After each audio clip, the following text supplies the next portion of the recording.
Rare were those who remained impervious to the depraved whispers of the dragons on the outskirts of this gaping breach. One such person was Godefroy of Clerval, Grand Knight of the Order of the Eternal.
The voice of the Dragon Lord blighted people's spirits and petrified their bodies, instilling terror and madness into those who heard it. Never before had a breach so vast been rent between the two worlds.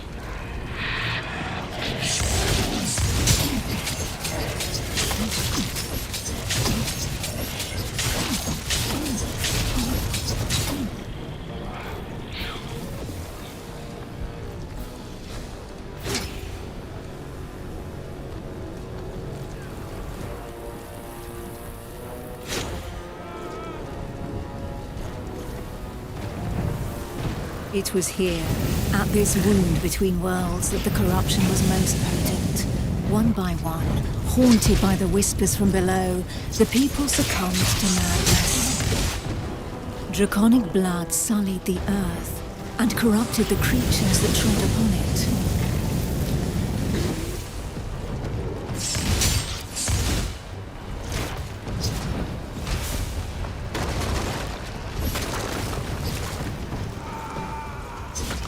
Pitiful in their wretchedness, and too weak to resist the command of their new masters, they drank the blood of the dragon and gave in to depravity. Thus enslaved, they were twisted into ghastly monsters, mockeries, DragonKin.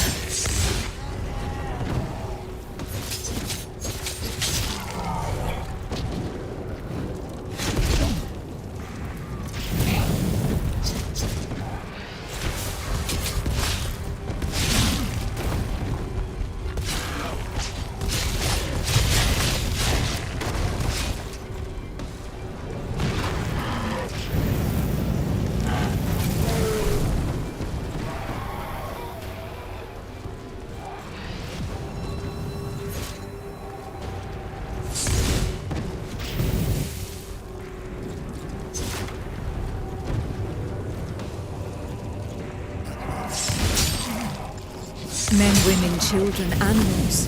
For as many slaves as there were devoted to their cruel masters, just as many grotesque monsters blindly obeyed any order given to them by their Dragon Lord.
Only the most righteous of souls, guided and supported by the Eternal, were able to resist the corrupting call that led the living to damnation.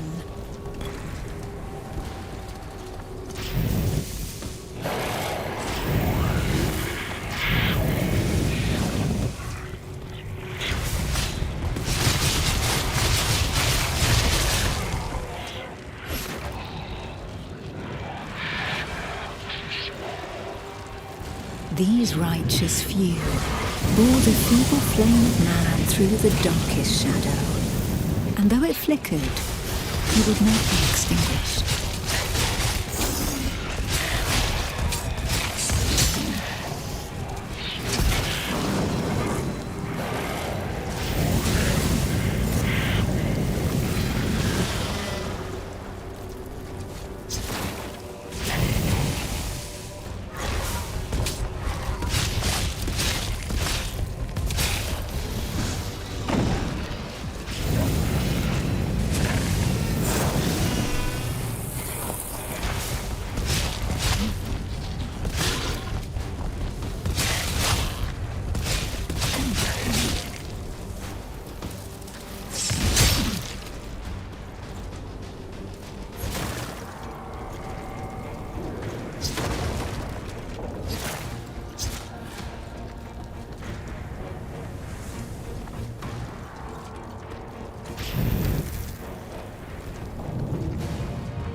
Filled with these fleeting embers of hope, a few brave souls founded an alliance to carve the first breach into draconic defenses.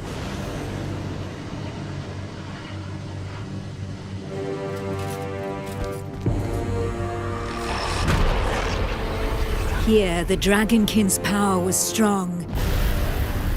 It fused our world with that of the Banished.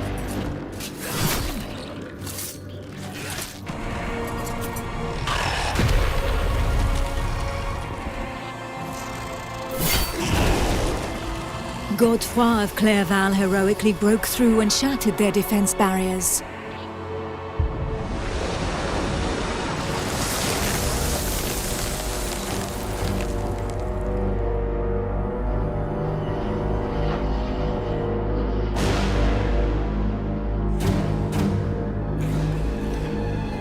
This act of bravery, a feat of the righteous alliance of men, allowed me to lend aid to the Knights of the Order of the Eternal.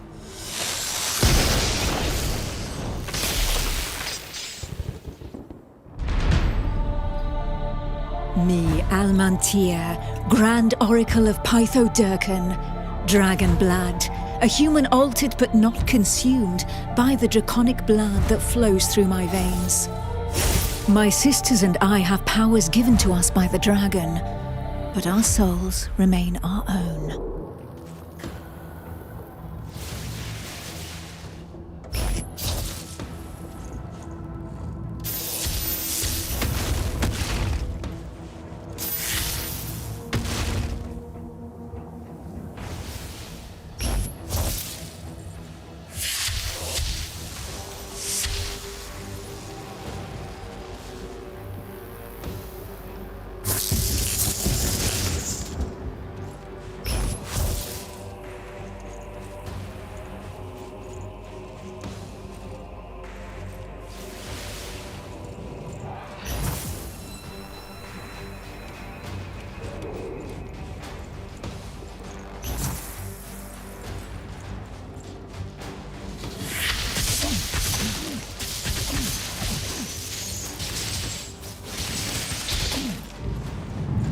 Neither dragonkin nor entirely human, and afforded extraordinary abilities by our forebearers.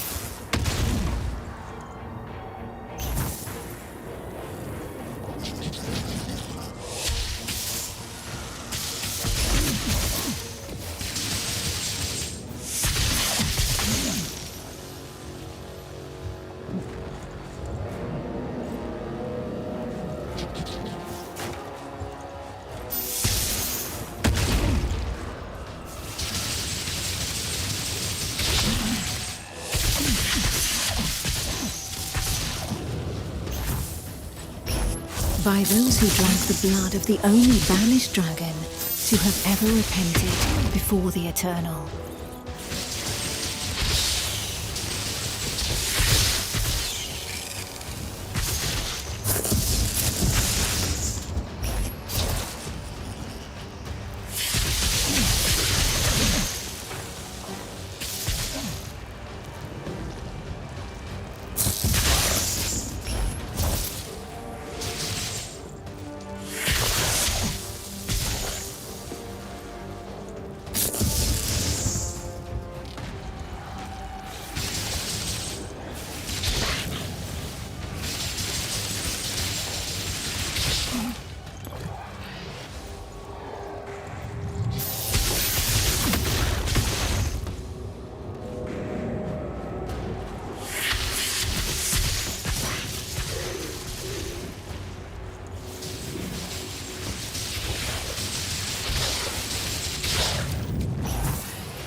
These few drops of draconic blood connected our thoughts to those of the dragons.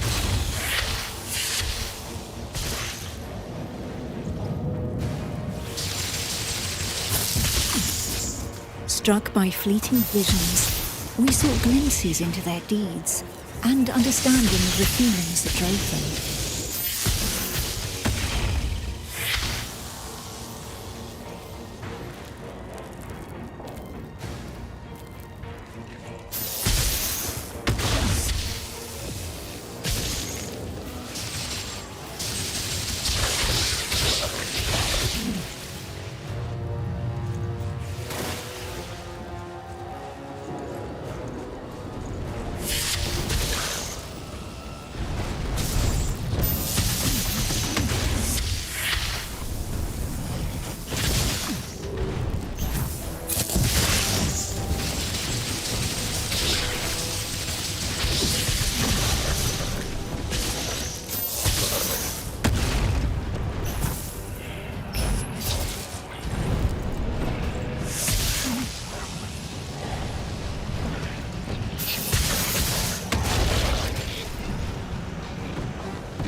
With that understanding came a vulnerability. We soon learned that we were at the mercy of their whispers. The voices threatened to consume us, with no hope of salvation.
The formidable link that connected us to the dragons had also awakened something within us.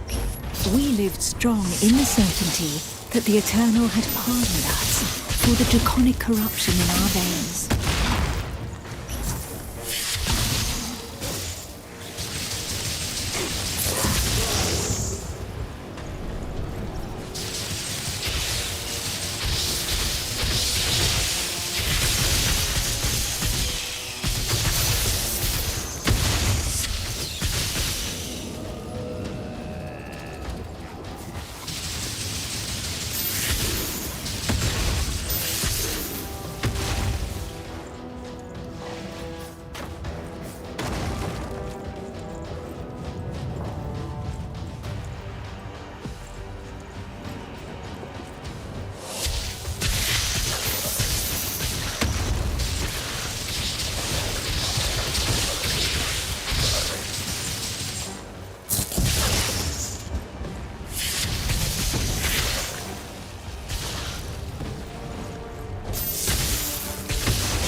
Our civilization fell alongside the blue dragon DragonKin, forcing us to live amongst men in the city of the Order of the Eternal.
Closer to the breach made by Sir Ichnog, Godefroy, fighting fire with fire, confronted the draconic hordes.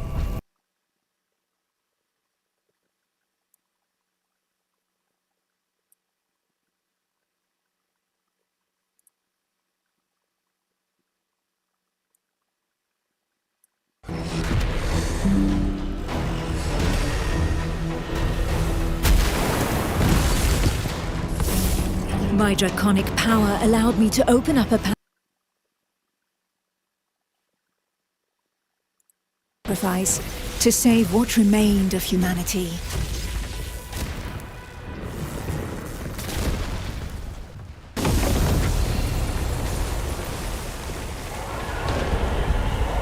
Once this invisible barrier had been breached, they knew that their lives would hang by mere threads. But these warriors from the north cared little for the uncertainties of our planet. Greatest honor that could befall them. Led by the pale dragon blood Harold Truelson, the barbarian fleet had but one objective: to lure the enemy into the open sea and leave the path to the breach vulnerable. If a single vessel reached the coast, then this sacrifice would not have been for naught.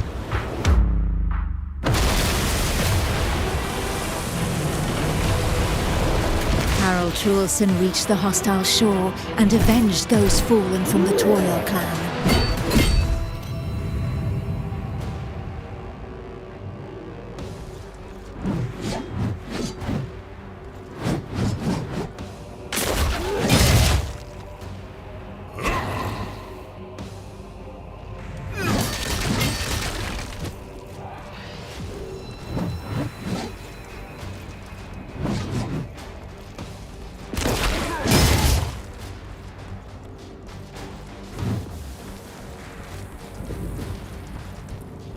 barbarians of Nuragard feared neither pain nor death, and they welcomed violence as they might an old and familiar friend.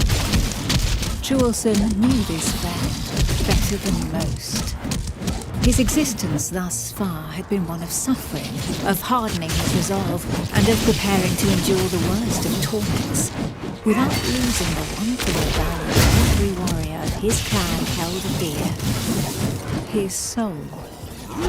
While the Knights of the Order of the Eternal had always been forbidden from making use of dragon's blood, the warriors from the north, staying true to their values, had taken this risk. A select few, highly trained clansmen, risking their lives in the process, had successfully imbibed the pale dragon's blood without succumbing to the corrupting forces. Among them was Juleson. To become a dragon blood barbarian, he paid the ultimate price and cast away a portion of his humanity. In exchange, he received draconic powers that he put to use for the Tauriel clan, the Eternal and humanity at large. And even if all others, from Monteskai to Nuragard, recognized the courage and sacrifice of these brave warriors, there was not one that could not also regard them with sincere disgust. While there could be no doubt of their loyalty to Tauriel, defender of the Eternal, their bodies, defied the dragon as they were, drove the rest of mankind to reject them. Juleson, for his part, cared little for his appearance. What did this matter after all, as long as his soul remained intact?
The pale dragon blood had achieved his goal. The Alliance's plan, as unlikely as it was to succeed, could run its course.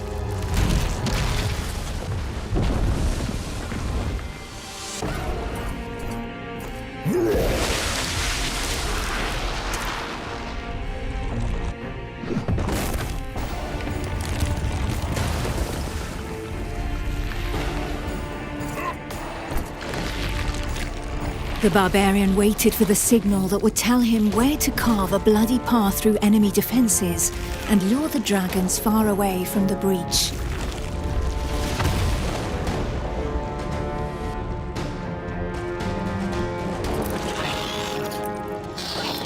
The Kongirati nomads, every bit as proud and as fearless as the warriors from the north, joined the alliance of men to help push back Sor Iknog, the Crimson Dragon. Sitting astride their draconic hybrids, these tracker archers faced the dragons steadfastly and seemingly without fear. Not one would allow the enemy to make easy prey of them. Hides, wings, teeth, blood, For the Kongarati, each draconic monstrosity was not only a threat, but also a quarry from which they could gain valuable resources.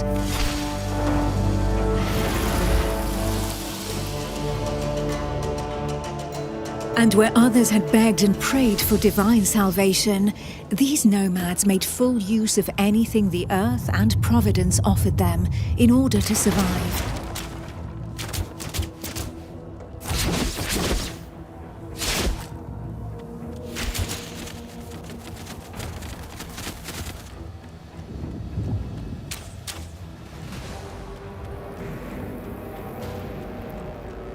Their master tracker Eula, however, did not see things in such stark shades of black and white.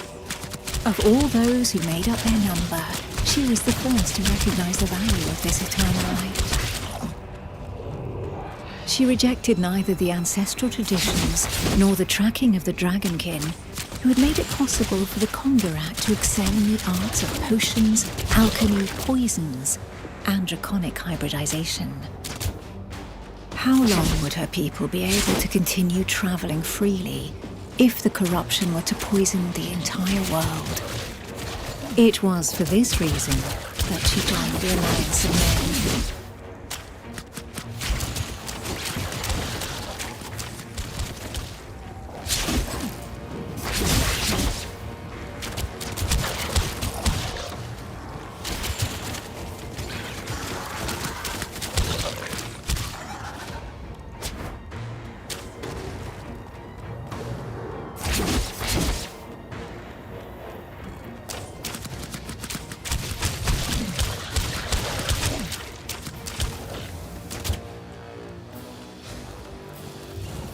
To seal this union, the Order of the Eternal entrusted her with one of their most powerful relics, a single, glimmering scale of light.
If the legends are to be believed, this scale had been pried from the hide of one of the Drakeels in the heat of battle, back when these beings of light had pushed back the banished dragon lords that ventured too close to the surface.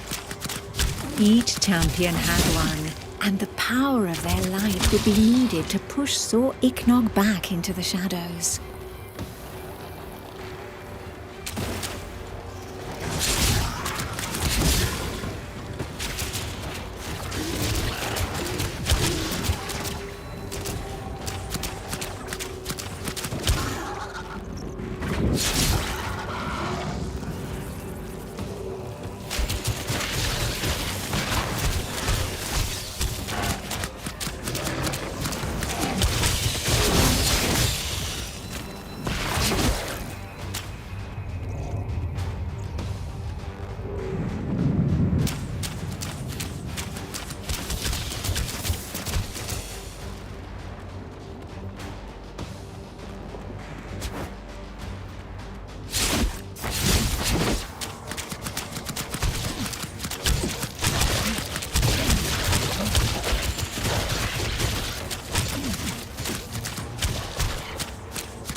It was up to Eula, armed with her scale of light, to cast the invocation.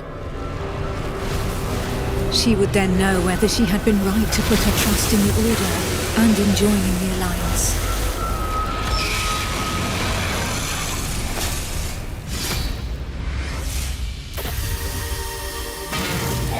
The power of the light was like nothing ever seen before. We heard the Dragon Lord howl into our minds, racked with pain and rage.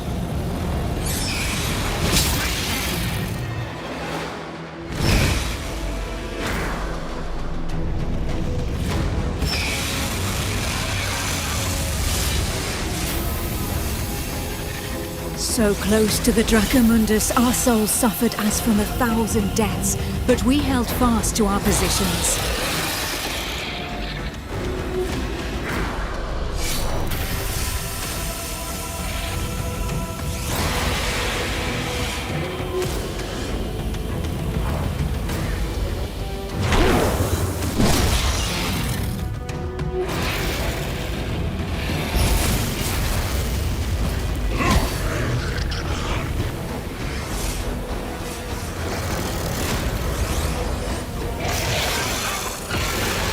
Inch by inch, the divine light pushed the corruption back into the breach.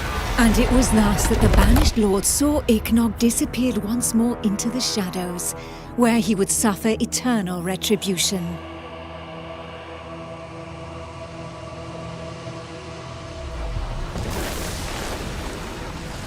Once calm fell, we were all that was left, the sole witnesses to the feat accomplished by the Alliance of Men.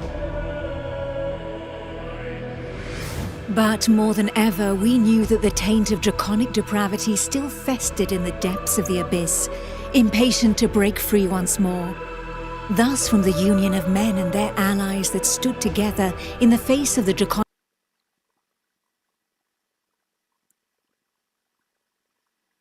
hunters.